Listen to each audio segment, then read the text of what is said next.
Un buen amigo tengo yo, tan fiel y tan amante, mi sabio consejero es mi protector constante, de quien el mundo tanto amó, jamás podrá apartarme, ni el mundo ni la muerte, pues soy suyo para siempre.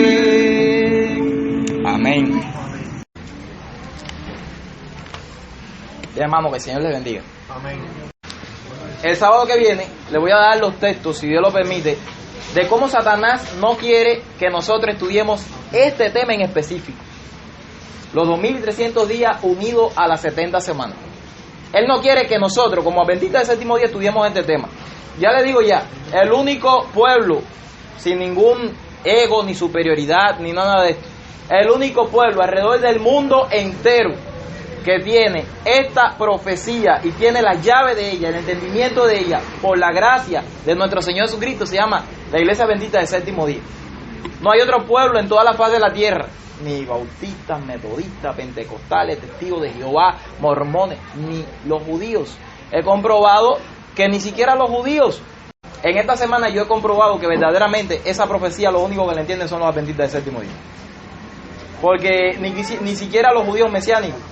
En esta semana los que están dándole clase a los judíos mesiánicos, yo le pregunté acerca de esta profecía, dice que es un misterio para ellos. Y me hacían de todo. Fíjate que estuve como 1 hora y media tratando de que me explicaran o explicarle yo, y ni me dejaban explicarle, ni tampoco me explicaban, y al final me dijeron que es un misterio para ellos. Esta profecía de los 2300 días y de las 70 semanas. Y nosotros nos quedamos en la profecía de las 70 semanas. Vamos a leerla para comenzar. Antes vamos a orar. Vamos a tener una palabra de oración. Vamos a postrarnos rodillas los que puedan.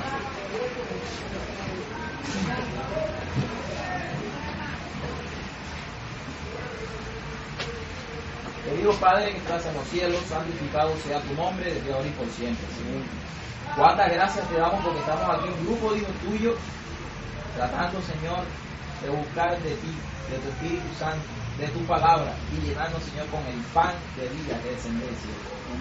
Te pedimos en el nombre de Jesús que tu Espíritu Santo nos inunde, que nuestras mentes, Señor, sean imbuidas por tu Espíritu Santo. Reprende al enemigo y a todas sus manifestaciones. Te pedimos, Padre eterno, que seas tú nuestro director, nuestro maestro, y que sea, Señor, aquel que nos imparta la clase, que sea nuestro tutor. En el nombre poderoso de Cristo Jesús. Amén.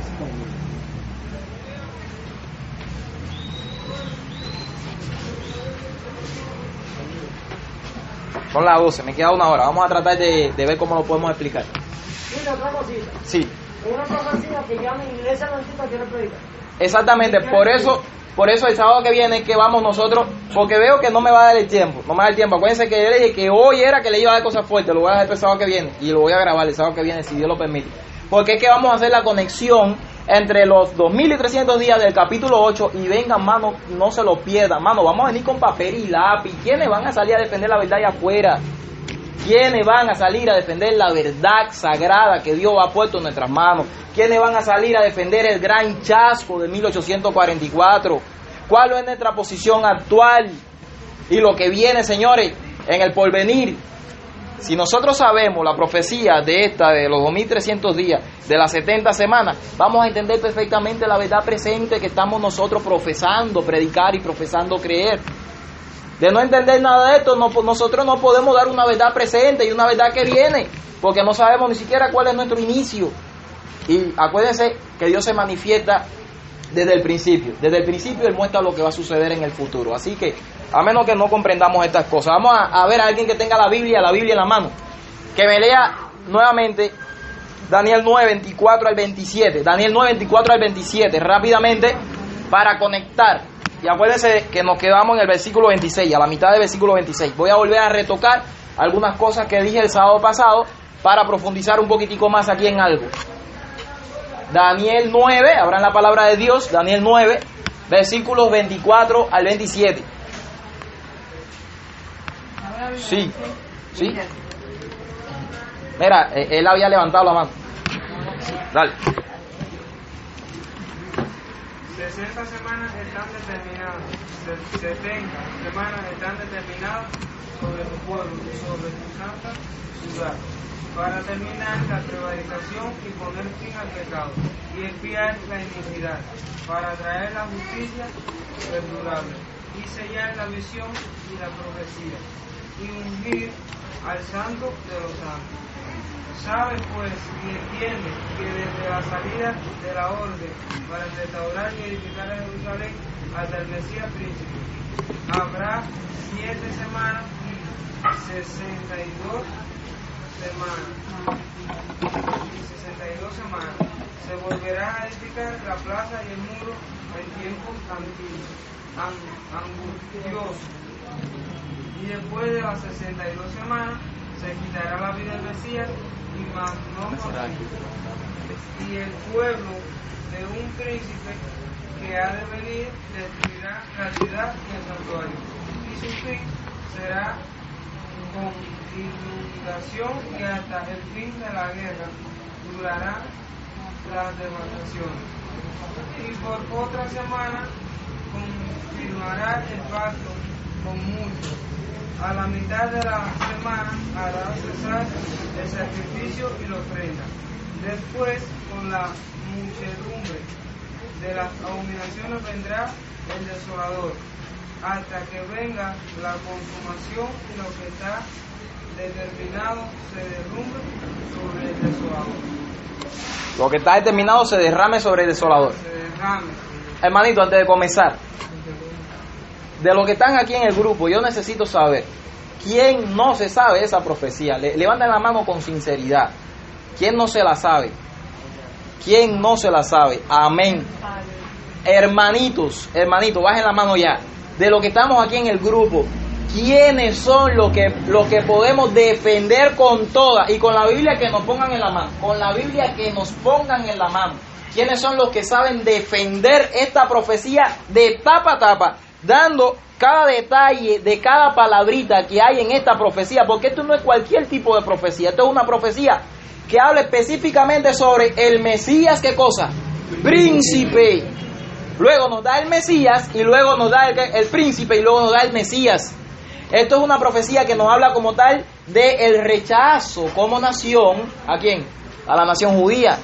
Esta es una profecía que nos da el inicio de la profecía de los 2300 días, que es la profecía de la purificación del santuario y es la profecía que es el punto clave del adventismo. ¿Quiénes son los que pueden defender perfectamente esta profecía por la palabra del Señor?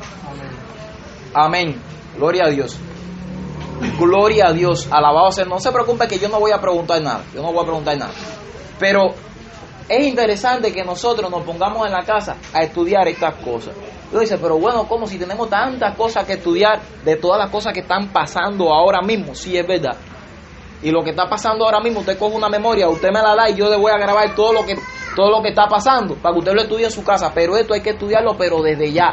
Porque es verdad que los engaños van a ser grandísimos y no hay como esta profecía para explicar que el verdadero movimiento que hoy en día está llevando la verdad presente se llama la Iglesia Adventista.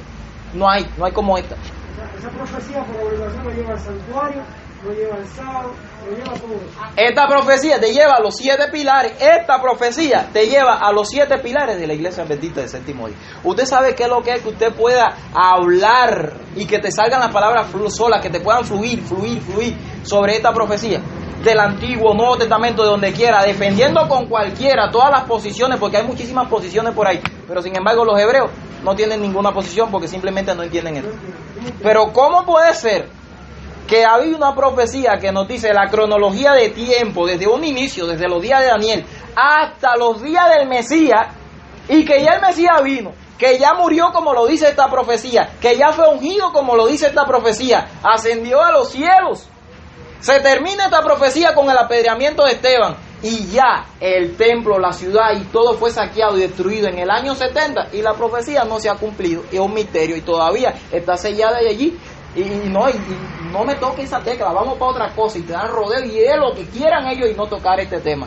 Hermano, a partir de ahora, cada vez que hable con un judío, que hable con cualquiera, por lo menos en mi posición, si no hablamos de esta profecía, no hablamos de nada. Ese va a ser el chain nuevo. Si no hablamos de esta profecía, si no vamos a tocar esta profecía, no vamos a tocar nada. Eso es lo que voy a hacer ahora.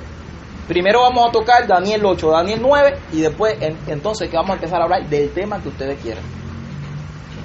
Vamos a comenzar. El sábado pasado que vimos en los versículos 24, 25 y 26, que nos quedamos en la mitad, vimos muchas cosas. Vimos que llegó el Mesías ungido, vimos la fecha en Lucas 3, Lucas 3 nos da versículo 1, y luego más adelante nos habla del bautismo de Jesús, y nos dice que en el año 15 del imperio de Tiberio César, y eso fue específicamente en el año 27, porque Tiberio César comenzó a reinar en el año 12 de esta misma, después de Cristo, y 12 más 15 nos da 27, así que el Mesías comenzó su ministerio, fue ungido en el año, ¿qué cosa? En el año 27. De ahí nos dice la profecía que iba a tener 3 años y medio hasta su muerte, porque iba a haber una semana completa hasta que terminara la profecía de las 70 semanas. Vamos a entonces a ver algunos detalles más en el versículo 26. Nos dice en el versículo 26, después de las 62 semanas, se quitará la vida ¿a quién? Al Mesías. Ya eso lo vimos ya. Mas no por sí, y el pueblo de un príncipe que ha de venir, destruirá ¿qué cosa? La ciudad y el santuario, y su fin será con inundación, y hasta el fin de la guerra durará devastaciones. La pregunta es la siguiente: este Mesías que nos está hablando aquí, que se le quitaría la vida, ¿qué Mesías es? ¿De quién nos está hablando ahí? No está hablando de Cristo, porque arriba en el versículo 25 nos habla de el Mesías príncipe, y aquí simplemente nos dice, se quitará la vida el Mesías. Entonces viene otra expresión y es, y el pueblo de un príncipe que ha de venir. Y es aquí donde multitudes y multitudes se equivocan. Le aplican la mitad del pasaje a Cristo y la otra mitad del pasaje ¿a quién? Completamente al anticristo. Y es algo grave, mis hermanos. Es bien grave algo que se aplique al Mesías, a Cristo, aplicárselo por completo ¿a quién? Al anticristo. Hay 3 posiciones con respecto a esto en el mundo cristiano de hoy. Uno es, el pueblo del príncipe que ha de venir, que destruiría la ciudad y el santuario, es Tito, es el príncipe, y el pueblo es el pueblo romano.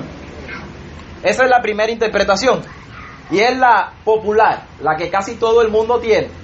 La otra interpretación es el pueblo del príncipe, ese príncipe que ha de venir, va a ser allá al final, en la gran tribulación, en los 7 años de gran tribulación. El príncipe es el anticristo, que va a hacer un pacto de paz con el pueblo de Israel, y a la mitad de la semana va a quebrantar ese pacto. Y entonces dicen que el pueblo del príncipe que destruiría la ciudad son aquellos impíos que sigan este príncipe, que van a destruir la ciudad y el santuario de Jerusalén. Esa es la otra interpretación. Pero otra interpretación es que el pueblo y el príncipe es Cristo el príncipe, y el pueblo es los judíos. Y uno hace así, dice, ¿cómo? ¿Que los judíos fueron los que destruyeron la ciudad? No puede ser que los judíos destruyeron su propia ciudad. Vamos a investigar y escarbar un poquitico para ver quién es el príncipe y quién es la ciudad. En primer lugar, el contexto de lo que estamos viendo en Mateo 24 al 27 no nos da para decir que fue ni Tito ni que va a ser el anticristo. Porque nos viene hablando, versículo 25, Mesías príncipe, luego versículo 26, Mesías y luego príncipe. Nos viene hablando del mismo personaje. Lo único que dice el príncipe que ha de venir. Ahora vamos a ver en un momentico. La gente dice, no, eso fue Tito, eso se cumplió con Tito. Y van a Mateo 22 y dicen, míralo aquí. Ahí en el versículo 7 dice, al oírlo el rey se enojó, y enviando sus ejércitos destruyó a aquellos homicidas y quemó su ciudad. Ahí está hablando del ejército de Roma, del ejército de Tito, que vino y que destruyó la ciudad. Pero cuando nosotros le hacemos pregunta al texto, nosotros nos damos cuenta que está hablando allí del rey. ¿Y quién es el rey del que está hablando aquí? Acuérdense que al principio nos habla de alguien un rey que le hizo fiesta de boda a su hijo, en el versículo 2 de Mateo 22. Aquí el hijo es Jesús y el rey es Dios. Y nos está diciendo en el versículo 7, Al oírlo el rey se enojó y envió su ejército. Fíjense que no está diciendo que el ejército que envía el rey es su pueblo. Ahí en la profecía de Daniel capítulo 9 nos está diciendo el pueblo de un príncipe. Aquí no está hablando de rey y no está hablando de ejército. Dice que se enoja y ¿qué hace? Manda a buscar a su ejército para destruir a aquellos homicidas. Cuando nosotros estudiamos un poquito más profundo en diferentes pasajes en la misma Biblia, allá por ejemplo en Juan capítulo 8 versículo 44, el Señor le llama homicida directamente al propio pueblo judío. En primera de Juan capítulo 3 versículo 15 dice también que ellos son los homicidas. Verdaderamente, ¿quién fue que decidió la destrucción sobre la ciudad de Jerusalén? ¿Quién decidió esa destrucción? Aquí mismo en el capítulo 27 del libro de Mateo, vamos a ver quién es ese pueblo del príncipe que destruiría su propia ciudad. Vamos a ver. ¿Y como consecuencia de qué? Aquí en Mateo 27, versículos del 20 al 26, miren lo que nos dice. Pero los principales sacerdotes y los ancianos persuadieron a la multitud que pidiesen a Barrabás y que Jesús fuese muerto.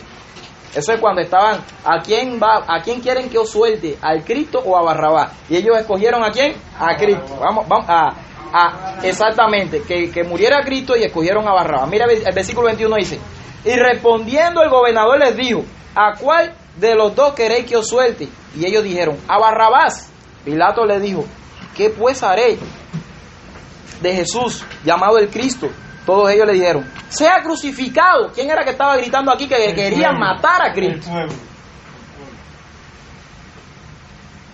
Eso está fuerte. O sea, lo que los romanos hicieron fue ejecutar. Fueron los ejecutores.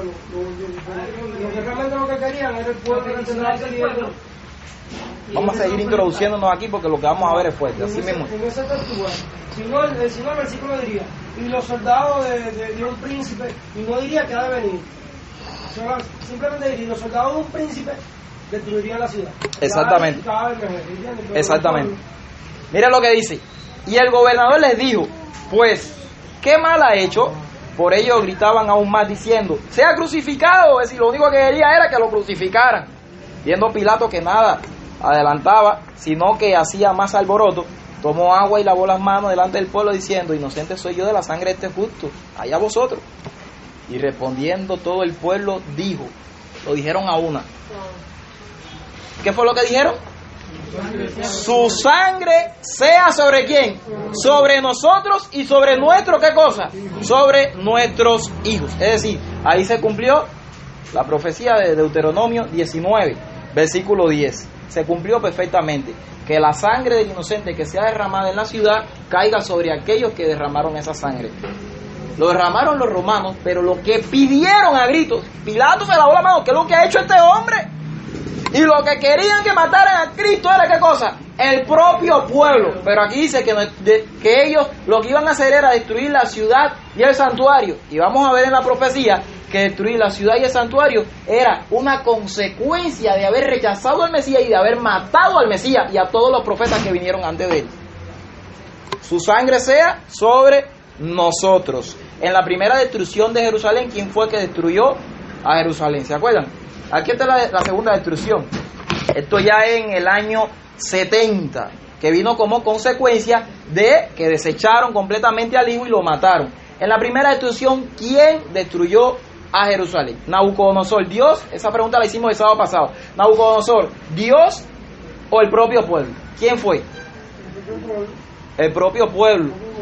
Verdaderamente ahora vamos a ver textos que dicen que lo destruyó Dios, que lo destruyó Nabucodonosor, pero que lo destruyó también el propio pueblo. En el capítulo 8 del libro de Ezequiel, Ezequiel capítulo 8, miren lo que nos dice allí acerca de ellos mismos. Ezequiel capítulo 8, versículo 17. Y me dijo, ¿no has visto, hijo de hombre, es cosa liviana para la casa de Judá hacer las abominaciones que aquí se hacen? Después que han llenado de maldad la tierra, se volvieron a mí para irritarme. He aquí que aplican el ramo a sus narices. ¿Quiénes eran los que estaban aplicando el ramo a sus propias narices? Ellos mismos se estaban colgando. Aquí es el capítulo de las abominaciones del propio pueblo judío. Dice versículo 18, pues también yo procederé con furor, no perdonará mi ojo, ni tendré misericordia, y gritarán a mis oídos con gran voz, pero yo no los oiré. En el capítulo 9, versículo 10, miren, nos dice lo mismo. Así pues, haré yo, mi ojo no perdonará, ni tendré misericordia, haré caer el camino de ellos sobre sus propias cabezas. Lo que ellos han forjado por tanto tiempo, lo van a tener. Su camino va a caer sobre su cabeza completamente. Ellos han traído destrucción sobre sí mismos. En el capítulo 11, versículo 21, miren lo que nos dice. Mas aquellos cuyo corazón andan tras el deseo de su idolatría y de sus abominaciones, yo traigo su camino sobre sus propias cabezas. Entonces, ¿quién fue? ¿Quién fue? ¿Quién fue? ¿Fue Dios, Nabucodonosor, o el propio pueblo? Fue el propio pueblo. Pero si nosotros vamos a otros pasajes aquí de la palabra de Dios, nos damos cuenta que fue el mismo Dios. Por ejemplo, ahí en el mismo capítulo 9 de Daniel, en la misma oración, en contexto de lo que estamos leyendo nosotros, en Daniel 9:14, miren lo que nos dice.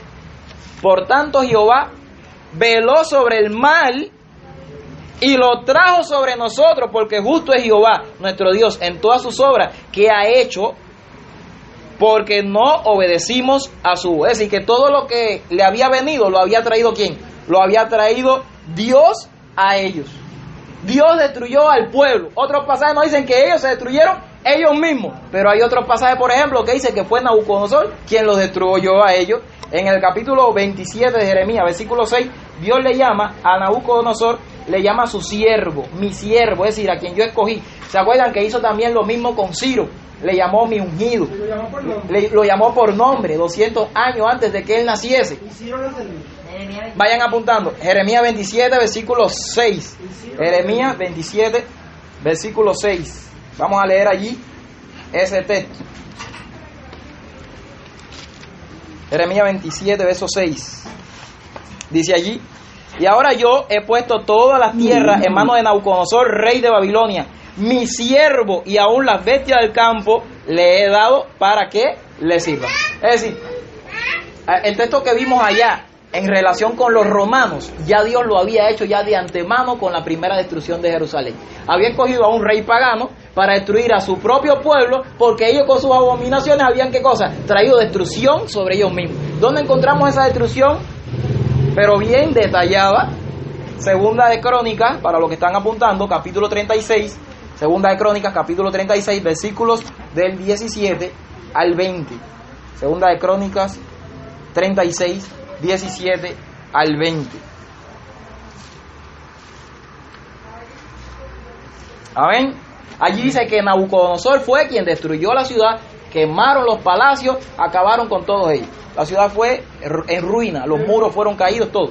Y aún así, Dios le estaba dando la oportunidad al pueblo, porque el profeta le dijo al rey en vigencia: entrégate a Nabucodonosor y no te va a pasar nada. Exactamente. Pero el rey decidió no entregarse porque había otro falso profeta que le decía: exactamente. Y está ahí mismo. Está ahí mismo en el libro Dios permitió que la decisión fuera de ellos, la destrucción fuera de ellos. Está ahí mismo en Segunda de Crónicas. Yo le di una salida para que ustedes salgan bien. Exactamente. Exactamente. Realmente fue por sus pecados. Daniel capítulo 9, versículo 11 nos dice: porque todo Israel traspasó tu ley, apartándose para no obedecer tu voz. ¿Y qué es lo que viene cuando no se oye la voz de Dios? Y se quebranta el pacto, las condiciones del pacto, viene destrucción sobre ellos mismos, por lo cual ha caído sobre nosotros la maldición y el juramento que está escrito en la ley de Moisés, siervo de Dios, porque contra él, ¿qué cosa? Porque contra él hemos pecado. Por tanto, queda bien claro que ese versículo 26 se aplica específicamente a que el propio pueblo trajo destrucción sobre ¿qué cosa? Sobre el santuario y sobre la ciudad. Trajeron destrucción sobre sí mismo. Vamos a verlo ahí en Lucas capítulo 19. Lucas capítulo 19. Ese texto lo vimos en el estudio pasado, pero es bien interesante notar aquí 2 o 3 aspectos más. Dice: el pueblo de un príncipe que ha de venir. Y ya vimos en el Salmo 118 que había uno que había de venir. Bendito el que viene en el nombre de el Señor, y desde su casa los bendecimos. ¿Se acuerdan? ¿Lo vimos? Amén. Aquí en Lucas 19, verso 37 en adelante, dice: cuando llegaban ya cerca de la bajada del monte de los olivos, toda la multitud de los discípulos se gozaban, comenzaron a alabar a Dios a grandes voces por todas las maravillas que habían visto, diciendo: bendito el Rey que viene en el nombre del Señor. El pueblo le decía el Rey que viene porque estaban esperando coronarlo como Rey. Pero sigamos nosotros a unos capítulos atrás, en el capítulo 13, versículo 35, allí desde el 31 en adelante Jesús está haciendo un lamento sobre Jerusalén. Y en el versículo 34, mira lo que dice: Jerusalén, Jerusalén, que matas a los profetas y apedreas a los que te son enviados. ¿Cuántas veces quise juntar? Ahí está hablando de sí mismo. Juntar a tus hijos como la gallina junta a su polluelo debajo de sus alas y no quisiste. He aquí vuestra casa os he dejado desierta. Os digo que no me veréis hasta que llegue el tiempo en que digáis: bendito el que viene en el nombre del Señor. Amén. Es decir, aquí lo vemos como el Rey que viene, pero él se lo está aplicando a él mismo y está diciendo que ellos le iban a decir: bendito el que viene en el nombre del Señor. Así que el príncipe que había de venir, ¿quién era? Era el mismo Cristo Jesús, porque él es el hijo del verdadero Rey de la parábola que acabamos de ver ahora mismo en Mateo capítulo 22. El Rey tiene un hijo, le quiere hacer una fiesta a su hijo. Además, en el capítulo 21, versículo 33 en adelante, la parábola de los labradores malvados, allí el hijo a quien él envió, los labradores malvados lo mataron, el hijo siempre es Cristo Jesús. Bendito el que viene en el nombre del Señor.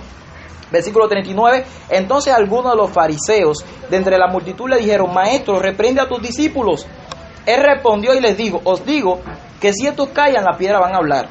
Versículo 41, y cuando llegó cerca de la ciudad, al verla, lloró sobre ella. ¿Por qué lloró sobre ella? Porque aquí está hablando acerca, él estaba mirando un trasfondo de la segunda destrucción que venía a Jerusalén. Él estaba al tanto de la profecía y él tenía todo el tiempo en mente la profecía de las 70 semanas. Él sabía perfectamente que le quedaba muy poco tiempo a Jerusalén. Y él lloró sobre ella porque ellos no veían el día de su visitación. Acuérdense los textos que vimos de Marcos, capítulo 1, donde dice: el tiempo se ha, ¿qué cosa? Se ha cumplido. Y el tiempo que se había cumplido era el tiempo de la semana número 69, cuando comenzaba el ungimiento de Mesías para su misión. Mira lo que dice, versículo 41. Cuando llegó cerca de la ciudad, al verla, lloró sobre ella, diciendo: oh, si tú también conocieses a lo menos en este tu día. ¿De qué día estaba hablando él ahí? Del día de su visitación, el que estaba frente de ellos, que lo estaba visitando. Lo que es para tu paz, mas ahora está encubierto de tus ojos, porque vendrán días sobre ti cuando tus enemigos te rodearán con vallado. ¿Quiénes son los enemigos estos? Miren, hermano, estos enemigos que lo iban a rodear a ellos con vallado eran el ejército romano, que en Mateo 22 se le llama el ejército del Señor. Pero aquí él está hablando con el pueblo del príncipe y le llama a esto que destruyeron la ciudad enemigos. Así que ¿cómo comprendemos esto? Mira lo que dice: tus enemigos te rodearán con vallado y te sitiarán por todas partes, te estrecharán y te derribarán a tierra y a tus hijos dentro de ti, pues no dejará piedra sobre piedra, por cuanto no conociste el tiempo de tu visitación. Es decir, ¿por qué era que venía la destrucción al pueblo judío? Porque ellos no conocieron el tiempo de su visitación. ¿Por qué Jerusalén iba a ser destruida? ¿Por qué el santuario iba a ser destruido nuevamente? Porque ellos no aceptaron a Cristo y mataron a Cristo y dijeron: la sangre de este sea sobre nosotros. Así que en el versículo 45, Jesús, cuando purifica el templo, dice: y entrando Jesús en el templo, ¿se acuerdan el pasaje del Salmo 118? Cuando dice: y desde la casa del Señor lo bendecimos, aquel que venía en el nombre del Señor. Cuando dice: bendito el que viene en el nombre del Señor, un poquitico más adelante nos dice que entró a su templo. Y más abajo en el versículo 46 dice: escrito está: mi casa, casa de oración será llamada, mas vosotros la habéis convertido en cueva de ladrones. Allí en Mateo 21, cuando sucede este mismo evento, en el versículo 12, cuando él le llama: mi casa es casa de oración, y el versículo 13: mas vosotros la habéis convertido en cueva de ladrones. Ahí, entre el lapso de Mateo 21 y cuando él sale, nosotros estudiamos ya en estudios anteriores que vino la maldición a la higuera estéril. Vino toda la sequedad y destrucción y maldición eterna de Israel. Es decir, todo lo que sale de la boca de Jesús para Jerusalén, para Israel, fue en maldición. Nunca fue en una bendición. Porque él veía lo que había detrás de haberlo rechazado a él como el Mesías, príncipe que venía a rescatarlo a cada uno de ellos. Así que todo esto vino ¿por qué cosa? Por rechazarlo. La destrucción vino por rechazarlo y por haber matado. Ahora vamos a algunos pasajes que nos dicen con mucha más claridad que Israel fue el que mató a Cristo Jesús. Porque aquellos pasajes que hemos leído, vimos que quien lo mató, quien ejecutó, fue el pueblo romano. Pero fue por boca del pueblo y por el deseo del pueblo. Vamos al libro de Hechos, el libro de Hechos capítulo 3, Hechos capítulo 3, versículos 14 y 15.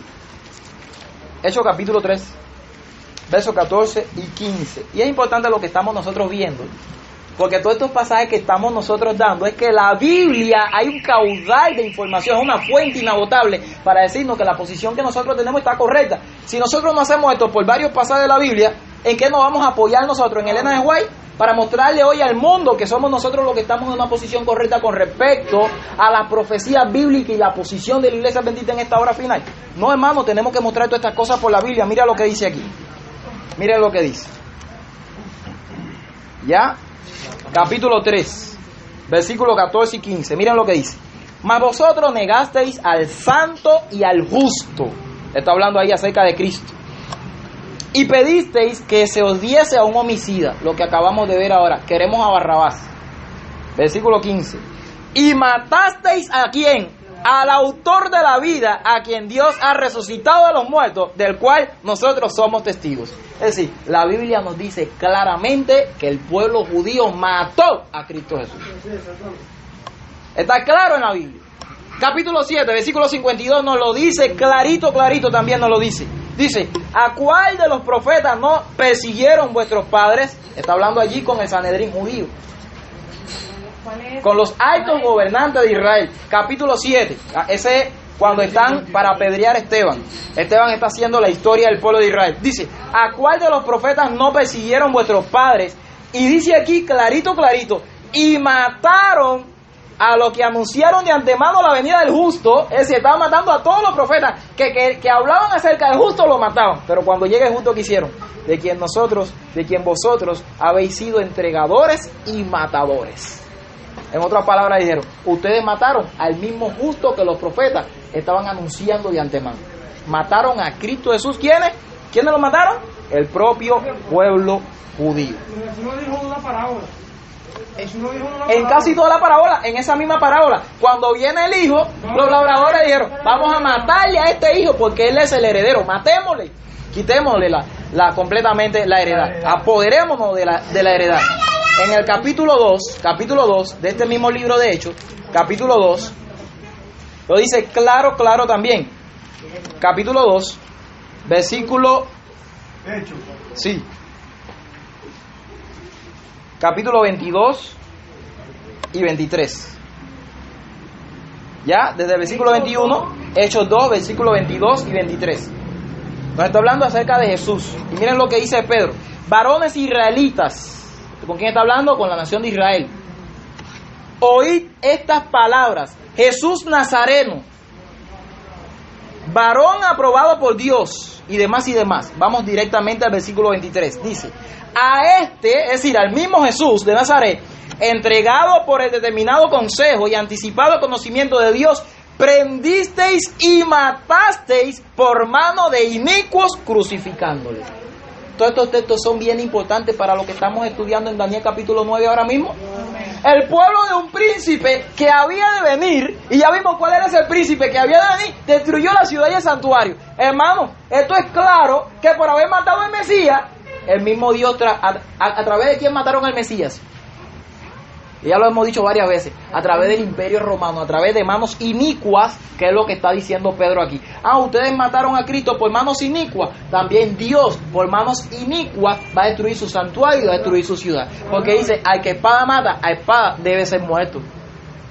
Con lo mismo que le pagaron a mí, yo también le voy a pagar a ustedes. La bestia de hierro de la que habló Daniel también. A la bestia de hierro que habló Daniel, a través de esa misma bestia de hierro yo voy a destruir su ciudad y su santuario. Así que volvemos nuevamente al versículo 26 y ahora sí lo podemos entender mejor. Versículo 26 del capítulo 9 del libro de Daniel. Y dice, y el pueblo de un príncipe que ha de venir destruirá la ciudad y el santuario. No nos puede hablar aquí de un príncipe secular Porque aquí en la Biblia no hay ninguna indicación, no hay ninguna profecía, no hay ningún pasaje que me esté señalando o me esté diciendo que el príncipe que iba a venir era Tito o un anticristo en los días finales, separándolo en la semana final que viene en el versículo 27, separándola de la profecía de las 70 semanas. Aquí no hay para decir eso. Del único que se profetiza aquí es del príncipe que ha de venir, que es Cristo Jesús, y el pueblo, donde quiera la Biblia nos ha dicho que ellos destruyeron su propia ciudad. Y dice, y su fin será con inundación, y hasta el fin de la guerra durarán las devastaciones. Esa expresión de que el fin será con inundación, ¿qué cosa es? Miren, cada vez que en la Biblia, tanto en Isaías, Jeremías, o sea, cada vez que iba a hablar acerca de que los ejércitos iban a invadir la ciudad de Jerusalén, que lo iban a sitiar y que lo iban a derribar, siempre utiliza la misma palabra, inundación. Porque la que inunda son ¿qué cosa? Las aguas. Y acuérdense que las aguas en Apocalipsis son comparadas con ¿qué cosa? Con pueblos, muchedumbre, naciones y ¿qué cosa? Y pueblos, lenguas, gente, mucha gente. Eso está en Apocalipsis 17, versículo 15. Esas son las aguas. Pero miren lo que nos dice aquí en el capítulo 11, versículo 22. Miren lo que nos dice. Las fuerzas enemigas serán barridas delante de él, como con inundación de agua. Es decir, que compara siempre las fuerzas enemigas con ¿qué cosa? Con inundación de aguas. Y dice, será destruidos junto con el príncipe del pacto. Siempre lo compara con ¿qué cosa? Con el pueblo invadiendo, iban a venir a Jerusalén, inundación de agua, iban a destruir. Esa es la destrucción en el año 70. Volvemos al versículo 26 del capítulo 9. Y su fin será con inundación. Y hasta el fin de la guerra durarán las devastaciones. ¿De qué devastaciones nos viene hablando ahí que durarían hasta el fin de la guerra? El fin de la guerra iba a ser en el año 70. Y las devastaciones iban a durar desde el año 34, que terminaba la profecía de las 70 semanas, hasta aquel tiempo. ¿Cuáles eran las devastaciones? Lo mismo que hicieron con todos los profetas, con Cristo Jesús también lo hicieron, también lo iban a hacer con todos los discípulos, desde el año 34 hasta el año 70.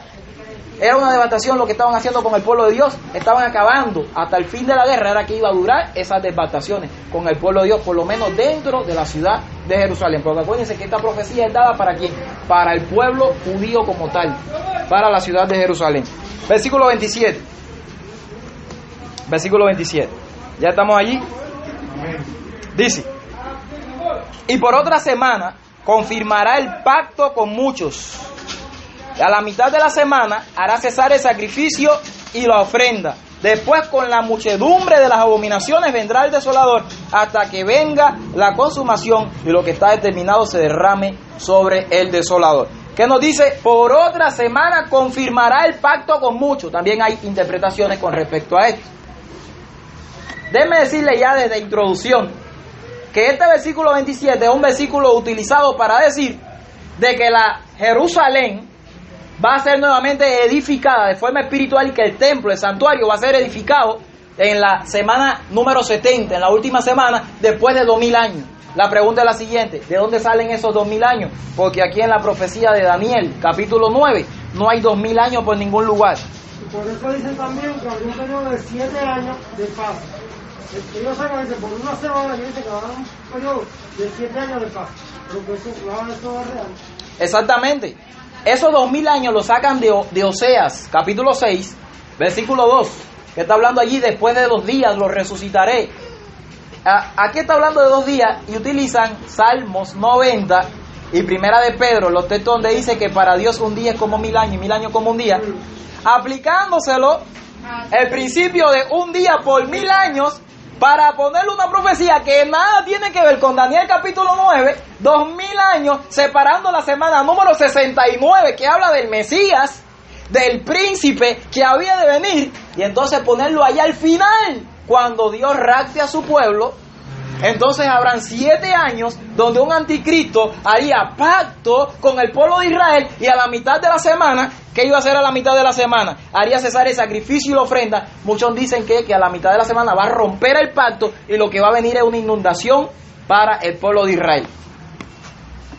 Hermano, esto es una idea un poco descabellada, y vamos a ver por la palabra de Dios de qué nos está hablando aquí cuando dice por otra semana confirmará el pacto. ¿Ustedes creen que Dios cuando dice 70 semanas están determinadas sobre tu pueblo y sobre tu santa ciudad. ¿Ustedes creen que Dios para el reloj profético en la semana número 69, allí en el año 27, en el ungimiento del Mesías? Y de ahí nada más para allá, nada más se cumple con el Mesías, si no se va a cumplir con el anticristo después de 2000 años. ¿Ustedes creen que Dios hace eso? ¿En dónde? Si todas las profecías son lineal, histórica. En ningún lugar se hace un paréntesis para seguir la profecía, en ningún lugar. Dios lo que está diciendo aquí es, por otra semana confirmaría el pacto. Está hablando de Jesús en verdad, que en la semana número 70 él iba a confirmar el pacto, que iba a hacer cesar el sacrificio y la ofrenda. Déjenme decirle que este versículo 27 se centra o hace todo un recorrido a través de una persona. Se enfoca en una persona. Y si esa persona, que es el foco del versículo 27, es el anticristo, estamos metidos en un grave problema con el mismo Dios. Y ahora vamos a ver por qué. Ese personaje de que nos habla aquí, indiscutiblemente, cuando dice por otra semana confirmará el pacto con muchos, nos está hablando del Mesías. ¿Por qué? Porque Daniel, en todo el libro de Daniel, cada vez que se habla de pacto, nunca te habla de un pacto secular que va a ser alguien con el pueblo judío allá al final del tiempo. Siempre, cada vez que la palabra de Dios habla de pacto en el libro de Daniel, está hablando del pacto santo o del pacto de Dios. Vamos a verlo. Por ejemplo, Daniel 9, versículo 4, miren lo que nos dice. Y oré a Jehová mi Dios e hice confesión diciendo, ahora Señor, Dios grande, digno de ser temido, que guardas, ¿qué cosa?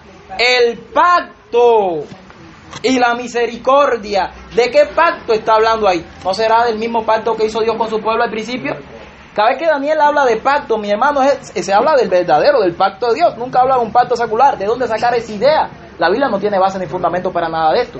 En el capítulo 11, los versículos 28 y 30, miren lo que nos dice. Volverá a su tierra con gran riqueza y su corazón será contra el pacto santo. Y hará su voluntad y volverá a su tierra. Y el versículo 30, miren lo que nos dice. Porque vendrá contra él nave de Quitín y él se conquistará y volverá y se enojará contra el pacto, ¿qué cosa? Contra el pacto santo. Así que esta profecía de Daniel 9, lo que está haciendo es algo. Nos está profetizando que llegaría el momento, iba a llegar un día en que se iba a confirmar el pacto. En el libro de Jeremías nos habla de un pacto en el futuro y es el pacto de Dios, nunca de un pacto secular. Jeremías capítulo 31, versículo 31 al 33, miren lo que dice. He aquí vienen días, dice Jehová, en los cuales haré nuevo pacto con la casa de Israel y con la casa de Judá. En los versículos que vienen es el pacto que hizo desde el principio con su pueblo. Cuando él dio su ley, él dice, yo pondré mi ley en sus mentes y en sus corazones las escribiré. Esto se repite nuevamente en Hebreos capítulo 8, pero en el capítulo 9, miren con quién es que se cumple este pacto y cuándo fue que se cumplió este pacto. Hebreos capítulo 9, versículos 15 al 17. Hebreos capítulo 9. Dice, así que por eso es mediador de un nuevo pacto, para que interviniendo la muerte para remisión de las transgresiones que había bajo el primer pacto, los llamados reciban la promesa de la herencia eterna. Porque donde hay testamento es necesario que intervenga la muerte de un testador, porque el testamento con la muerte se confirma, pues no es válido entre tanto que éste vive. En otras palabras, el que iba a confirmar el pacto era Cristo mismo con su ¿qué? Con su muerte. La palabra confirmar es la misma palabra en hebreo, fortalecer. Iba a fortalecer el pacto, era lo que iba a hacer Cristo Jesús. En el capítulo 11 y el mismo versículo 22, donde aparece lo del el pacto santo, aparece también el príncipe del pacto. Es decir, en Daniel siempre aparece la palabra pacto ligada ¿con qué cosa? Ligado con Dios, ligado con el Señor. En el capítulo 7 del libro de Hebreos, versículo 22 dice, por tanto Jesús es hecho fiador de un mejor, ¿qué cosa? De un mejor pacto. En el capítulo 10, versículo 16, dice, este es el pacto que haré con ellos después de aquellos días, dice el Señor, pondré mi ley en su corazón y en su mente la escribiré. Y añade, dice, y nunca más me acordaré de sus pecados y sus transgresiones, pues donde hay remisión de esto, no hay más ofrenda por el pecado. ¿Y qué es lo que nos decía la profecía?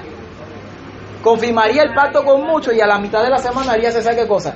El sacrificio y también la ofrenda. Así que el que confirme el pacto de Cristo Jesús, hay miles de pasajes, muchísimos pasajes en toda la palabra de Dios que nos dice que este texto está hablando de Cristo Jesús y no ni de Antíoco Epífanes, porque también le aplican estas cosas a un cuerno pequeño, Antíoco Epífanes en los años 168 en adelante, que sacrificó un cerdo delante del altar y todas estas cosas. Nada de esto se aplica ni con Antíoco Epífanes, ni con Tito, ni con un anticristo que se va a levantar en los días finales. Todo esto se aplica únicamente ¿con quién? Con Cristo Jesús, hermano. Dice, confirmará el pacto con muchos. Cuando nosotros vamos al libro de Romanos, miren lo que nos dice. Romanos capítulo 15. Romanos, en el capítulo 15, versículo 8, miren lo que nos dice la expresión. Él era el que iba a confirmar. Pues os digo que Cristo Jesús vino a ser siervo de la circuncisión para mostrar la verdad de Dios, para confirmar la promesa hecha a los padres. El mismo pacto que Dios había hecho, Él lo iba a ¿qué cosa? Él lo iba a confirmar. Ahora, ¿con quién lo iba a confirmar? Con los muchos. Con los muchos. Mateo capítulo 26, Mateo 26, versículo 28. Mírenlo aquí. Dice, porque esto es mi sangre. Aquí está la confirmación del pacto de Cristo Jesús, justamente antes de su muerte. Porque esto es mi sangre del nuevo pacto, que por cuántos, ¿qué dice ahí? La misma expresión, que por muchos es derramada, ¿para qué cosa? Para remisión de los pecados. Así que, si el texto nos está diciendo, por otra semana confirmará el pacto con muchos, obviamente, cuando Él dice, esta es mi sangre del nuevo pacto, que por muchos es derramada, quien está cumpliendo la profecía de Daniel capítulo 9, versículo 27, se llama Cristo Jesús. Además, cuando nosotros vamos de Mateo, este es Mateo 26, versículo 28. Es decir, que Cristo era quien estaba cumpliendo la profecía de Daniel capítulo 9, versículo 27. Isaías capítulo 53, versículo 11, viendo la expresión, confirmar el pacto con muchos, ¿quién fue que confirmó el pacto con muchos? Y lo que estamos viendo aquí es textos y textos y textos. Nosotros tenemos que enriquecernos con todos esos textos. Con todos esos textos, porque nada que venga fuera de la palabra de Dios. Hay gente que hace sus posiciones y tienen toda una doctrina montada, formada, una estructura completa que no tiene base porque no viene de la Biblia. ¿Tú sabes de dónde sacan toda la base? De la Wikipedia. No, porque en tal año se cambió esta cosa y esto y todo lo van sacando de Wikipedia y de hechos históricos y cualquier cosa menos de la Biblia. Pero si nosotros tenemos un fundamento bíblico, no hay quien nos baje el fundamento, porque estamos parados sobre la roca que se llama Cristo Jesús. Miren lo que dice Isaías 53, dice, versículo 11, verá el fruto de la aflicción de su alma y quedará satisfecho. Está hablando de Jesús ahí. El versículo 10, Él hizo expiación por el pecado. Por su conocimiento justificará a mi siervo justo a muchos y llevará la iniquidad ¿de quién? De ellos. ¿Cuántos dicen amén? Amén. Confirmará el pacto con muchos. Y aquí está diciendo que ese siervo justo justificará a muchos y llevará la iniquidad de cada uno de ellos. En Hebreos capítulo 9, versículo 28, Hebreos capítulo 9, versículo 28, nos da la misma expresión. Hebreos 9, verso 28, dice, así también Cristo fue ofrecido una sola vez para llevar los pecados de... ¿Qué dice ahí? Hermano, no se dan cuenta que todo esto lo que nos está diciendo es, con la muerte de Cristo Jesús fue que se confirmó el pacto con muchos. No tenemos que buscar nada ya en una semana de gran tribulación. Eso no tiene base bíblica. No tiene por ningún lugar base bíblica. Aquí no está hablando únicamente. La posición de Dios es de la semana de la crucifixión de Cristo Jesús. Desde su ungimiento, crucifixión a la mitad de la semana, y termina la semana con el apedreamiento de Esteban en el año 34. Volvemos nuevamente a Daniel capítulo 27. Dice, por otra semana confirmará el pacto con muchos, y a la mitad de la semana hará cesar el sacrificio y la ofrenda. ¿Se acuerdan de los textos que nosotros vimos acerca de que haría cesar el sacrificio y la ofrenda? Pero ahora lo estamos viendo más lindo aquí. ¿Se acuerdan lo que nosotros estudiábamos hace un tiempo atrás en esta misma serie? Que tocamos el texto de Mateo 27, versículo 51, cuando se raja el velo de arriba abajo, y todas las confirmaciones que vimos. Vamos un momentico allí, Mateo 27. Mateo 27. ¿Se acuerdan que en el libro de Juan, Mateo 27, 51, ¿ya? En el libro de Juan, el capítulo 19, versículo 31, ya cuando él estaba para morir, él concluyó todo esto diciendo: Jesús, hecho es, consumado es. Y en cuanto él dijo consumado es, que entregó, ¿qué cosa? Su espíritu. ¿A quién lo entregó? Al Padre. Automáticamente se cumple esto. Dice: he aquí, el velo del templo se rasgó en dos, de arriba a abajo. La tierra tembló y las rocas se partieron. Según la profecía de Daniel 9:27, dice que a la mitad de la semana haría cesar el sacrificio y la ofrenda. ¿Qué vimos nosotros en estudios del Antiguo Testamento? Que era el sacrificio y la ofrenda. ¿Qué cosa eran el sacrificio y la ofrenda?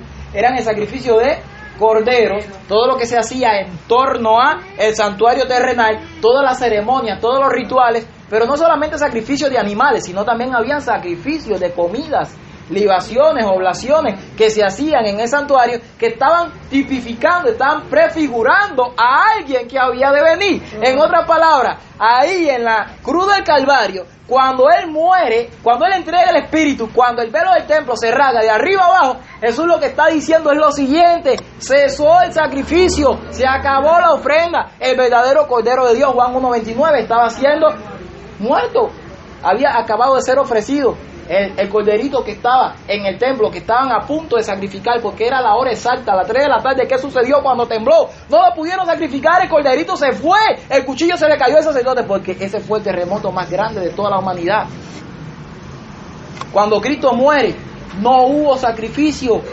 En otras palabras, en la misma muerte de Cristo, no solamente de forma espiritual, y para Dios cesó el sacrificio y la ofrenda en esta tierra. Es decir, que ya los sacrificios de animales que se hacían en la tierra no tenían ningún significado para Dios, sino que literalmente se cumplió que cuando Cristo murió no hubo sacrificio en esta tierra de ningún animal, porque el terremoto fue global.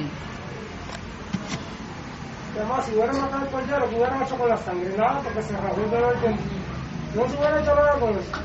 Es decir, que el sacrificio de cordero ya no tenía ningún significado. ¿Para quién? Para Dios. Aunque siguieron sacrificando después cordero, ¿sí o no? Desde el año 31 hasta el año 70 siguieron sacrificando cordero. Sí, para el ser humano era necesario, hacía falta, porque nunca comprendieron el verdadero sacrificio de Cristo. Por eso hoy los que sacrifican cordero y los que hacen este tipo de fiesta, literalmente como un método o un modo de salvación, no han comprendido verdaderamente el plan de redención y salvación que Cristo ha hecho por el éxodo del santuario. No han comprendido realmente que el tipo se encontró con el antitipo cuando Cristo murió en la cruz del Calvario, y la sombra ya no podía proyectarse porque era la realidad la que los hombres tenían que ver. Era Cristo Jesús en la cruz. Por eso es que se cumple Colosenses capítulo 2, aquel pasaje famoso que la gente no sabe ni siquiera de qué está hablando. Colosenses capítulo 2, versículos desde el 14 hasta el 17, que miren lo que dice allí: anulando el acta de los decretos que había contra nosotros, que nos era contraria, quitándola de en medio y clavándola en la cruz. El mismo Cristo Jesús fue quien quitó ese acta de decretos, esas leyes ceremoniales, esas leyes rituales que iban en contra de nosotros. La quita en medio, la clava en la cruz. Y ahora miren lo que dice el versículo 16: por tanto, nadie os juzgue en comida, en bebida, en cuanto a días de fiesta, luna nueva, días de reposos, todo lo cual es, ¿qué cosa? Sombra de lo que había de venir, pero el cuerpo, ¿quién era? El cuerpo era Cristo Jesús. Y ahí le voy a dar más pasajes para los que están copiando. Hebreos 10, ya esos pasajes nos están diciendo que el sacrificio de animales terminó, concluyó. Hebreos 10, desde el 1 hasta el 9, del 1 hasta el 9, y los versículos 11 y 12. Por lo menos voy a leer esos dos versículos porque son importantes. 11 y 12 y el versículo 18 también. Hebreos 10, 11 y 12, miren lo que nos dice. Y ciertamente todo sacerdote está día tras día ministrando y ofreciendo muchas veces los mismos sacrificios que nunca pueden quitar los pecados. Pero Cristo, habiendo ofrecido una vez para siempre un solo sacrificio por los pecados, se ha sentado a la diestra de Dios. Alabado sea el nombre del Señor. Por eso es que nos dice el texto de Daniel 9:27 que Él hizo cesar el sacrificio y la ofrenda a la mitad de la semana, en el año 31. Dice, después, con la muchedumbre de las abominaciones, vendrá el desolador. Con las muchedumbres de las abominaciones vendrá el desolador. ¿A qué les parece esto? ¿A qué se les recuerda? Con la muchedumbre de las abominaciones vendrá el desolador. ¿Se acuerdan allá en... El cuerno pequeño, mi hermano. El cuerno pequeño. Sí, la obra tiene que ver con Satanás. Pero acuérdense de lo que pasó primeramente con la muchedumbre de las abominaciones del propio pueblo judío. Vino el desolador, que era Nabucodonosor, en la primera destrucción del templo. Acabaron con los judíos, acabaron primeramente cuando el tiempo de Manasés, en el año 722, acabaron con Israel, que fueron cautivos, y después en el año 606, 605, acabaron con Judá. ¿Quiénes eran los que desolaban? El pueblo pagano, por la muchedumbre de abominaciones del propio pueblo de Dios. Y aquí él está profetizando lo que iba a suceder en el año 70 por la muchedumbre de las abominaciones de ¿quién? Del propio pueblo, mis hermanitos. Mira lo que dice aquí en el mismo capítulo 11 y en el versículo 31. Es un texto paralelo, porque aquí acuérdense que lo que está haciendo Daniel, que son 4 profecías, es añadiendo detalles y más detalles del mismo evento histórico hasta que venga Cristo Jesús. Desde los días de Daniel hasta que venga Cristo. Es como un río que tiene todo su cauce, que tiene un empiezo ahí arriba en la cima de la montaña y va pasando, y nosotros estamos aquí, pero nosotros decimos, pero el río sigue hasta allá, hasta el mar. Pero sí, pero tiene un comienzo, así son las profecías. Mire lo que dice el versículo 31.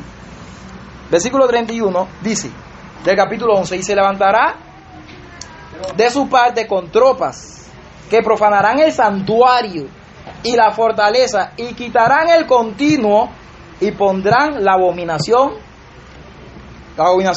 desoladora. Así que volvemos nuevamente a Daniel 9:27. Dice, después con la muchedumbre de las abominaciones vendrá el desolador. Esto siempre, cada vez que yo leo este texto, me lleva directamente a Mateo 24. Mateo 24:15. En Mateo 24:15 hay un texto famoso que es que Cristo Jesús le estaba anunciando a sus discípulos que iba a ser destruida, que cuando ellos vieran esto, que huyeran. Y él estaba haciendo alusión a lo que habló el profeta Daniel. Pero el problema es que donde Daniel habló esto fue en el mismo pasaje donde nosotros estamos leyendo. Vamos ahí, Mateo 24, versículo 15. Miren lo dice allí. Por tanto, cuando veáis en el lugar santo la abominación desoladora, del cual habló el profeta Daniel, y ahí hay una C chiquitica, y esa C te manda para allá. El que le entienda, entonces los que estén en Judea, huyan a los montes. ¿Cuál es esa abominación desoladora? Es una abominación que trae asolación. Cuando veáis en el lugar santo, hermanos, por la abominación del pueblo, ¿quién vino? El desolador, que era el pueblo romano, que vino a hacer una abominación también, por la propia abominación que estaba sucediendo en él. ¿Cuál fue la abominación que hicieron? Miren, en Lucas capítulo 21, versículo 20, ya no te dice, cuando veáis la abominación asoladora. Lucas 21, 20 y 21, te dice, cuando veáis a Jerusalén rodeada de ejército. En otras palabras, la abominación asoladora era Jerusalén rodeada de ¿qué cosa? De ejército. El que esté en Judea, huye a los montes. Es la misma cosa. Por aquí te dice abominación asoladora y por allá te dice Jerusalén rodeada de ejército. ¿Quiénes eran esos ejércitos? ¿Los ejércitos de quién? Los ejércitos de Roma. ¿Y por qué venía una abominación desoladora con ellos? Porque cuando ellos rodeaban una ciudad, no solamente Jerusalén, para sitiarla, para atacarla, para acabar con ella, ellos le ponían los estandartes de Roma. ¿Se acuerdan de lo que nosotros vimos y estudiamos? Los estandartes de Roma que estaban en sus banderas, que era el águila, la serpiente y todo lo de Roma. Y ellos le oraban y se humillaban y se postraban delante de sus dioses. Y le decían a sus dioses: toda la sangre de los de esta ciudad te la vamos a dedicar a ti si tú no las entregas. Y ellos ponían las abominaciones en esa ciudad. Y esa abominación fue puesta en el año ¿qué? ¿No se acuerdan en qué año fue puesta la abominación asoladora? En el año 66, cuando vino Setio Galo y sitió la ciudad. En el año 66, luego se retiraron. No se sabe todavía por qué se retiraron. La historia dice diferentes cosas, pero fue para que se cumpliera la palabra de Dios. 3 años y medio más, en el año 70 vino Tito y acabó completamente con la ciudad. Cuando ellos se retiraron, los discípulos de Cristo vieron que esa era la señal y de eso era lo que le había hablado Jesús. Y ellos se retiraron y el pueblo judío, los que estaban persiguiendo al verdadero remanente de Dios, se fueron tras los romanos a tratar de perseguirlo y para hacerle cosas. Eso está en el conflicto de los siglos. Y mientras se fueron sus perseguidores, ellos vieron una puerta abierta y se fueron por otro lado. Pero es lo que nos está hablando Daniel 9. Aquí, después con la muchedumbre de las abominaciones, vendrá el desolador. El desolador era el pueblo romano por la muchedumbre de sus propias abominaciones, hasta que venga la consumación y lo que está determinado se derrame sobre el desolador. Es decir, iba a venir una sentencia final, un castigo que iba a venir grande, porque ya algo estaba determinado. ¿Qué era lo que ya estaba determinado? Que iba a ser destruido. ¿Y en qué año fue determinado? En el año 31 primero y en el año 34 después. Se determinó cuando la crucifixión y muerte de Cristo, que ellos lo mataron, dijeron: su sangre sea sobre nosotros. Y cuando ellos sellaron su destino en el año 34, apedreando a Esteban, cumpliendo con el sellamiento de la profecía y de la visión. Que el Señor nos bendiga, mis hermanos. Son las 12:50, terminamos a tiempo. El Señor nos bendiga. Y en la próxima presentación, que yo creo que esa sí es la que vamos a grabar, porque para que sí nos dé tiempo, vamos a ver una conexión tremenda entre los 2300 días y las 70 semanas. No se lo pierda. Esa era para hoy, pero ya la vamos a dejar para el otro sábado, si Dios lo permite. Así que vamos a cantar. Tinabel.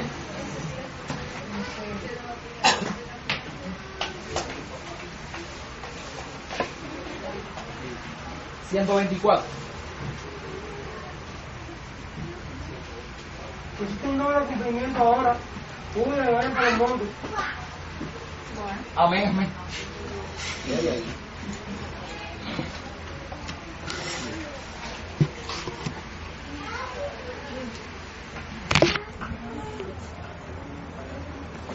Se apagó, parece.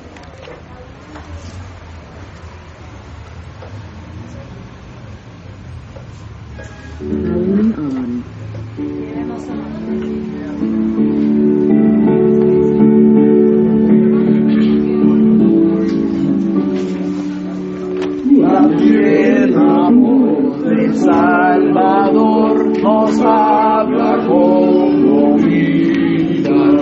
Oíd al médico de amor que da a los muertos vida. Nunca los hombres cantarán, nunca los ángeles de luz, nota más dulce entonarán que el nombre de Jesús. Cordero manso, gloria a ti, por Salvador te aclamo. Tu dulces nombres para mí, la joya que más amo. Nunca los hombres cantarán, nunca los ángeles de luz, nota más dulce entonarán el nombre de Jesús. Borradas ya tus culpas son, su voz hoy te perdona. Acepta pues la salvación y espera la corona.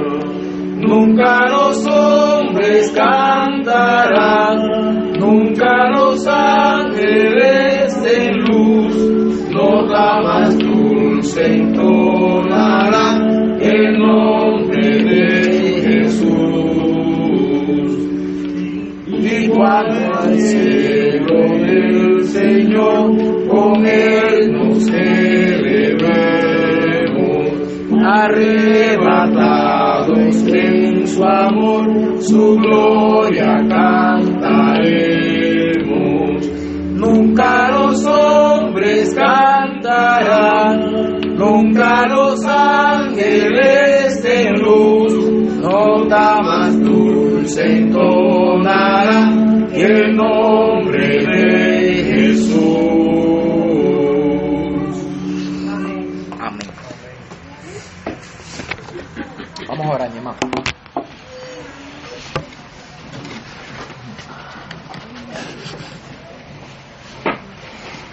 Querido Padre, que estás en los cielos, santo sea tu nombre, Señor, y te damos muchas gracias por tu palabra. Gracias, Señor, porque nos has enseñado un poco más y confirmado en tu verdad, Señor. Amén. Te pedimos en el nombre de Cristo Jesús que nos ayude a cada uno de nosotros en lo particular, en lo singular, Señor. Tener una relación contigo y confirmar las cosas, Señor, con tu Espíritu Santo, a solas. Amén. Permite que podamos tener un encuentro contigo real, Padre. Amén. Porque a este mundo sí que le queda poco tiempo, Señor. Ayúdanos si es tu voluntad y alguien, Señor, un remanente se quede en la tarde a poder ver el tema de la tarde, Señor, sobre el gran reseteo. Porque es tan importante para nuestra vida. A poder ver que ya esto sí ya de verdad no le queda nada. Te pedimos, Señor, en el nombre de Jesús, que nos fortalezca y nos ayude, Señor, a hacer aquello que se nos hace imposible de algunos hacer, Señor. Ayúdanos, Padre, porque tú conoces nuestras necesidades. Amén. Te pedimos que seas aquí con nosotros, que bendiga, Señor, ahora que vamos a almorzar, que nos bendiga grandemente, Señor. Amén. Que sea tu mano, Padre, la que tenga estos almuerzos para que nos puedan caer bien. Amén. Y sé con aquellos, Jesús, que aún no han podido ver la luz de tu verdad. Amén. Ayúdanos a poder llevarlas a donde ellos están. Amén. En el nombre de Jesús. Amén. Gloria a Dios.